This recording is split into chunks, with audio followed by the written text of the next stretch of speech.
예, 할렐루야. 주 예수 그리스도 이름으로 간증 시작하도록 하겠습니다. 먼저 모든 영광과 모든 감사를 하나님께 드립니다. 너무나도 연약하고 부족한 제가 신학생이 되어 이 자리에 있을 수 있는 것은 전적으로 하나님의 인도하심이 있었기 때문입니다. 오늘 이 간증 시간을 통해서 제가 신학에 지원하게 된 과정을 함께 나누려고 합니다. 하나님께 받은 은혜들을 되새겨보고 성도님들과 함께 나누며 다시 한번 하나님께 영광과 감사를 돌리는 시간이 되기를 원합니다. 성도님들은 혹시 처음 하나님을 만나셨을 때가 떠오르십니까? 단순히 처음 교회에 발을 디딘 것이 아닌 또 처음 하나님의 존재에 대해 듣고 알게 된 것이 아닌 하나님을 인격적으로 만나고 진정으로 믿기 따르기로 결심한 순간 말입니다. 베드로 사도가 갈릴리 호수에서 예수님을 처음 만나 모든 것을 버리고 예수님을 따른 것처럼 바울 사도가 다메섹 도상에서 예수님을 처음 만나고 모든 것을 회개하고 진정으로 예수님을 따른 것처럼 지금 이 자리에 있는 저와 성도님들 모두 예수님을 처음 만났던 잊지 못할 순간이 있습니다. 제가 신학에 지원하게 된 과정들을 곰곰이 생각해 보니 저를 향한 하나님의 계획과 인도하심은 제가 처음 하나님을 만났던 순간부터 시작되었다는 것을 느낄 수 있었습니다. 저는 하나님을 믿지 않는 가정에서 태어났습니다. 전북 임실에 위치한 작은 마을에 살고 있었는데 제가 중학생이 되었을 때 동네 참예수교회 전주교회에 다니시는 한 형제님이 이사를 오게 되었습니다. 그 형제님을 통해서 어머니와 2명의 동생은 전도를 받아 참예수교회에 다니게 되었습니다. 하지만 저와 아버지는 교회에 관심이 없었습니다. 제가 고등학생이 되었을 때 아버지께서 지병으로 일찍 돌아가셨습니다. 저희 가정에 아버지의 빈자리가 생긴 후 그 형제님은 이 가정에 더욱이 하나님의 은혜가 필요하다고 느끼셨다고 합니다. 이후 형제님은 저를 전도하기 위해서 여러 차례 교회에 나가자고 말씀을 권하셨지만 저는 가끔씩 좋아하던 국수를 먹고 싶을 때나 일요일에 축구를 하고 싶을 때만 나가볼 뿐 교회에 다니는 것에는 관심이 없었습니다. 2009년 1월 그렇게 수년이 흐르고 저는 20살이 되었습니다. 저희 가족들을 전도한 형제님께서 새해이고 이제 너도 성인이 되었으니 마음을 잡고 교회에 열심히 나가보자고 다시 권하셨습니다. 아버지께서 돌아가시고 저희 가정의 가장이 된 저는 성인이 되자 마음 한켠에 뭔지 모를 답답함과 막막함이 있었습니다. 그래서 무언가 새로운 자극이라도 받아보자는 심정으로 교회에 나가기 시작했습니다. 그렇게 교회에 나간 지 한 달 정도가 지났을 무렵입니다. 교회 선생님들이 다음 주에 고3 수련회가 있으니 인수도 참석했으면 좋겠다고 하셨습니다. 저는 가기 싫었습니다. 교회에 친한 친구도 없었고 또 수련회가 5박 6일 일정이라고 들었는데 교회에 5박 6일씩이나 시간을 빼앗기기 싫었기 때문입니다. 고3 수련회가 시작되는 안식일 당일이 되었습니다. 저는 교회에 가지 않았습니다. 혹 교회 집사님들에 의해 억지로 고3 수련회에 끌려가게 되는 것을 방지하기 위해서 애초에 집에 머물러 있었습니다. 하지만 동네 차량 운행을 오신 어느 집사님께 붙잡혀 억지로 끌려서 고3 수련회에 가게 되었습니다. 시간이 지난 후 생각해 보니 이 또한 하나님의 손길이었음을 깨닫게 되었습니다. 왜냐하면 고3 수련회에 참석해서 처음으로 하나님을 만날 수 있었기 때문입니다. 하나님은 저와의 만남을 위해 강제로 저를 인도해 주셨던 것입니다. 고3 수련회에 참석해 보니 역시나 제가 생각했던 것처럼 일정은 지루하고 재미도 없었습니다. 동갑의 또래 친구들도 날 것 그 자체였던 저를 불편해하는 것이 느껴졌습니다. 고3 수련회 기간 동안 목자님들과 선생님들, 또래 친구들로부터 참예수 교회의 여러 간증을 듣게 되었습니다. 1일째부터 4일째까지는 그 간증들을 듣는 둥 마는 둥 관심도 없었고 믿기지도 않았습니다. 그런데 5일째부터 갑자기 간증들의 관심이 생기기 시작했고 나도 성령이라는 것을 구해볼까? 라는 생각이 들었습니다. 고3 수련회 5일째 저녁 기도회 시간에 저는 태어나서 처음으로 기도라는 것을 했습니다. 그런데 그때의 기도 내용이 아직도 생생합니다. 왜냐하면 시간이 흘러 생각해 보니 하나님께 너무나도 무례했기 때문입니다. 하나님, 안녕하세요.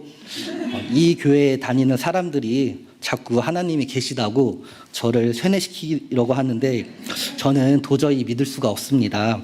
사람들이 기도하는 것을 보면 귀신에 들린 사람들 같고 너무 무섭습니다. 헌데 제가 오늘 속눈샘 치고 성령이라는 것을 구해보겠습니다.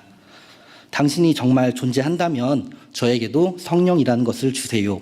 하지만 성령을 받지 못한다면 저는 앞으로 다시는 이 교회에 나오지 않을 것입니다. 이런 내용으로 기도를 했습니다. 그렇게 목자님들이 알려준 대로 할렐루야 할렐루야 하면서 기도를 하는데 갑자기 혀가 꼬이기 시작했습니다. 내가 할렐루야를 너무 빨리 해서 혀가 꼬이나 보다. 천천히 다시 해야겠다 하고 잠시 멈췄다 기도를 했습니다. 그런데 이번에는 다리가 떨리기 시작했습니다. 내가 기도를 너무 오래 해서 쥐가 나려나 보다. 당황하지 말자 하면서 잠시 쉬었다 기도를 했습니다. 그리고 나서 다시 기도를 하는데 발가락 끝부터 머리 끝까지 떨리기 시작하더니 방언으로 기도를 하게 되었습니다. 기도회가 끝나고 목자님께서 인수 형제가 성령을 받았다고 하셨습니다. 처음에는 몹시 당황스러웠습니다. 기도라는 것을 처음 해보았고 몸에 일어난 헛소리와 몸의 떨림이 몹시 낯설었습니다. 성령이나 방언에 대한 지식도 없었기 때문에 굉장히 당황스러웠습니다. 고3 수련회의 모든 일정이 끝나고 전주로 돌아오는 길에 저의 마음에는 기쁨과 감사가 차오르기 시작했습니다. 왜냐하면 저는 지금까지 삶에 대한 어떠한 목적이나 아무런 의욕도 없이 살아가고 있었기 때문입니다. 저는 사실 불화하고 가난한 유년 시절을 보냈습니다. 아버지께서는 알코올 중독이 있으셨는데 술을 드시면 저와 가족들을 괴롭혔습니다. 어머니는 몸이 편찮으셔서 저와 동생들을 제대로 보살펴 주시지 못했습니다. 집도 너무 가난했습니다.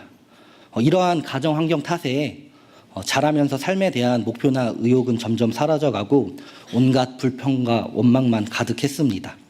그런 저에게 성령을 받은 사건은 곧 하나님의 존재를 알게 해주었고 이 사실은 저에게 삶의 새로운 희망을 가져다 주었습니다. 내 삶도 하나님께서 계획하신 길이 있을 거야 라는 생각을 심어주셨습니다. 하나님이 정말 계신다면 내 삶 속에도 어떠한 목적을 가지고 나를 만드셨을 거야 이런 생각을 하게 되었습니다. 2009년 2월 18일 성령을 받은 그날 이후 제 삶은 180도 변하게 되었습니다. 저는 자연스럽게 하나님을 위해 살고 싶다. 이 은혜의 빛을 갚으며 살아가야겠다라는 다짐을 하게 되었습니다. 그때 품은 그 빚진 마음과 은혜가 이후 제 삶 속에서 신학을 고민하게끔 해준 밑거름이 되었습니다. 신앙생활 초기에는 영적인 체험이나 어머니의 건강을 지켜주신 일, 군대에 입대했을 때 주신 은혜, 학비나 생활비가 부족할 때마다 채워주신 일 등 하나님의 많은 은혜들을 체험했습니다. 하지만 하나님께서 저에게 주신 가장 큰 은혜는 하나님의 말씀이었습니다. 예배 말씀을 들으면 들을수록 성경 공부를 하면 할수록 단기 신학에 참여하면 참여할수록 저를 구원해 주신 하나님의 은혜와 사랑에 너무나도 감사했습니다. 성령을 받고 처음 하나님을 만났을 때에는 비참했던 저의 이 땅에서의 인생을 구원해 주신 하나님의 은혜에 감사했다면 성경 말씀을 배우면 배울수록 저의 영혼을 구원해 주신 그 은혜가 너무 감사했습니다.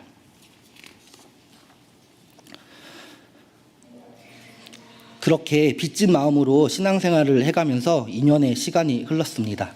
저는 예배와 성경 공부를 통해 하나님의 말씀을 배우면 배울수록 하나님께 헌신하고 싶다는 마음이 점점 강해졌습니다. 2011년 1월 신앙생활을 시작한 지 2년 정도가 지났을 무렵에 전주교회의 전도자님으로 계셨던 요셉 목자님을 찾아가 신학에 지원하고 싶다고 말씀을 드렸습니다. 목자님은 아직 나이도 어리고 군대도 다녀오지 않았고 신앙생활을 시작한 지도 얼마 되지 않았으니 시간을 갖고 준비해보자고 하셨습니다. 군대도 다녀오고 직장에서 사회생활도 경험하다가 30대 초에 지원해보는 것이 좋다고 말씀을 하셨습니다. 저는 목자님의 말씀대로 목표를 세웠습니다. 열심히 신앙생활을 하다가 30살에서 32살 때쯤 신학에 지원하기로 마음을 먹었습니다. 하지만 저의 열정은 생각보다 오래 가지 못했습니다. 20대 후반에 직장 생활을 시작한 후에 신학에 대한 제 소망이 완전히 사라져버리고 말았습니다. 전주에 새로 생긴 회사에 입사했는데 회사의 규모가 점점 커질수록 더 바빠지기 시작했고 안식일에도 근무를 하게 되었습니다. 그렇게 저는 2년 일하는 시간 동안 안식일을 종종 빠지며 온전히 지키지 못했습니다. 집에 있던 빚과 대학생 때 생긴 학자금 대출을 갚아야 했기에 회사를 그만둘 수도 없었습니다. 안식일을 잘 지키지 못한다는 죄책감은 저의 마음을 상실하게 만들었고 하나님을 뵙기가 너무 부끄럽고 죄송하게 했습니다. 하나님 앞에 나서는 것 자체가 부담스럽고 두려웠습니다. 교회 사람들을 만나는 것도 불편했습니다. 그렇게 7, 8년 동안 쌓아왔던 저의 신앙심이 모두 무너지고 신학에 대한 소망도 모두 사라졌습니다. 입사한 지 3년이 지난 후 다행히도 회사 환경이 조금씩 바뀌어 안식일에도 교회에 갈 수 있게 되었고 저녁 예배와 성경 공부도 참석할 수 있게 되었습니다. 그동안 할 수 없었던 교회의 여러 사역도 다시 동참하게 되었습니다. 이윽고 슬럼프는 극복하게 되었지만 신학에 대한 마음은 다시 생기지 않았습니다. 제가 얼마나 의지가 약하고 무력한 존재인지 깨닫게 되었습니다. 신학의 길을, 목회자의 길을 너무 쉽게 생각한 교만함도 뼈저리게 뉘우쳤습니다. 목회자로서 하나님을 섬긴다는 일은 감히 엄두도 안 날 만큼 무척 크고 멀게 느껴졌고 지금부터는 내 믿음의 분량에 맞게끔 주시는 사역에 충실히 살아가자라는 생각을 가졌습니다. 예배가 있는 날이면 예배에 참석하고 교회에서 주어진 사역들도 충실히 해나가면서 평범하게 그렇게 신앙생활을 하였습니다. 5, 6년의 시간이 지나고 2022년 4월 사청부 영훈회에 참석하게 되었습니다. 그곳에서 한국 참예수교회 역사에 대해 강의를 들었는데 강의를 들으면 들을수록 안타까운 마음이 생겨났습니다. 작은 교회들은 시간이 지날수록 하나둘씩 사라졌고 목자님의 수가 부족해서 목자님도 계시지 않는 교회도 있었기 때문입니다. 마음 한켠에 하나님께서 이 부족한 나라도 써주신다면 일꾼이 부족한 한국 교회의 보탬이 되고 싶다라는 생각이 들기 시작했습니다. 영은회의 마지막 시간에는 신학생 모집 영상을 보여주었습니다. 그 영상을 보면서 마음이 다시 동하기 시작했습니다. 대학생 때 품었던 신학에 대한 소망이 다시금 떠오르기 시작했습니다. 하지만 그렇다고 해서 당장 신학에 지원하겠다는 결단을 내릴 수는 없었습니다. 목회자의 길을 감당하기에는 제 자신이 너무 연약하고 부족해 보였습니다. 목회자의 길이 하나님께서 주시는 소명인지 아니면 그저 제 자신의 욕심인지도 알 수 없었기 때문입니다. 사청구 영훈회에 다녀온 후 전주교회 한 선배에게 고민을 얘기하기도 했습니다. 선배가 용기를 주면서 다음 기수에 신학을 지원해보라고 했지만 자신이 생기지 않았습니다. 저는 하나님께 신학에 대한 고민을 두고 기도를 하기 시작했습니다. 제가 느낀 이 감정이 일시적인 것이 아니기를 기도했습니다. 조금이라도 더 많은 시간과 정성을 하나님께 진 빚을 갚는 일에 사용하고 싶다고 기도했습니다.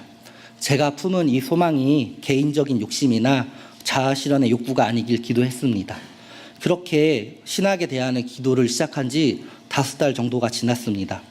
2022년 9월 어느 날 전주교회를 담임하고 계신 바나바 목자님께서 저에게 신학에 지원해 볼 것을 권해주셨습니다. 처음에는 저는 신학에 대한 기도를 하고 있었기에 하나님께서 응답해 주신 것일까라는 생각이 들었지만 금세 마음이 약해졌습니다. 여전히 제 믿음은 너무 연약했고 여전히 죄의 유혹에 쉽게 넘어가고 성품도 모난 부분이 많았기 때문입니다. 지금까지 무수하게 지어온 죄들도 마음을 다시 불편하게 만들었습니다. 가정에서도 장남이었기 때문에 몸이 불편하신 어머니를 돌볼 의무가 있었습니다. 저는 이런저런 핑계를 늘어놓았습니다. 목자님께서는 말씀으로 저를 권면해 주셨습니다. 하나님의 일은 사람의 능력으로 하는 것이 아니다. 너의 연약함도 하나님께서 능력으로 채워주실 것이다. 선택을 내가 하지 말고 하나님께 맡겨라. 하나님께서 그 선택을 하시게끔 기회를 드려야 한다. 저는 목자님께 기도해 보겠다고 했습니다. 시간을 달라고 말씀드렸습니다. 저는 그렇게 새벽 기도에 나가기 시작했습니다.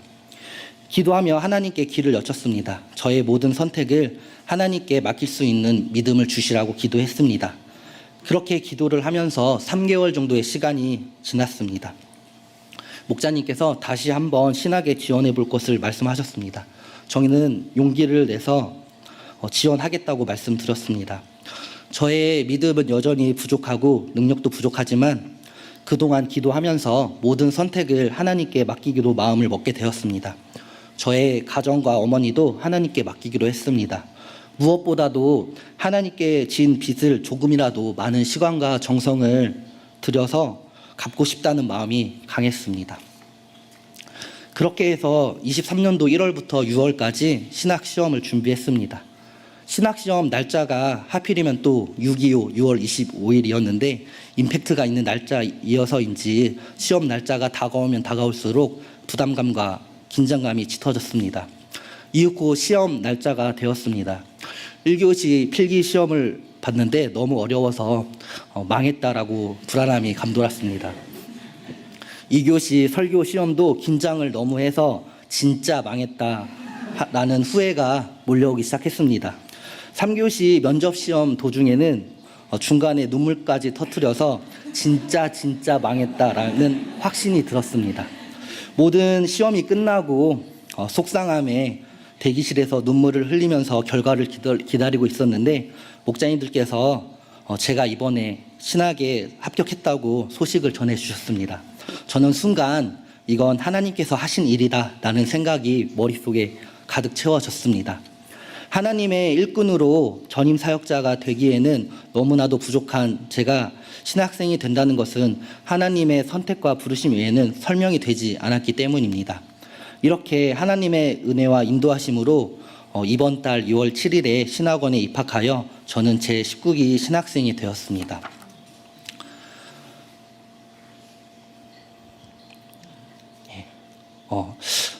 저는 신학생이 이렇게 되었지만 저의 믿음은 여전히 부족하고 저의 육신도 여전히 연약함을 느낍니다. 하나님을 쓰시기에 알맞는 일꾼으로 준비될 수 있도록 성도님들의 기도를 부탁드립니다.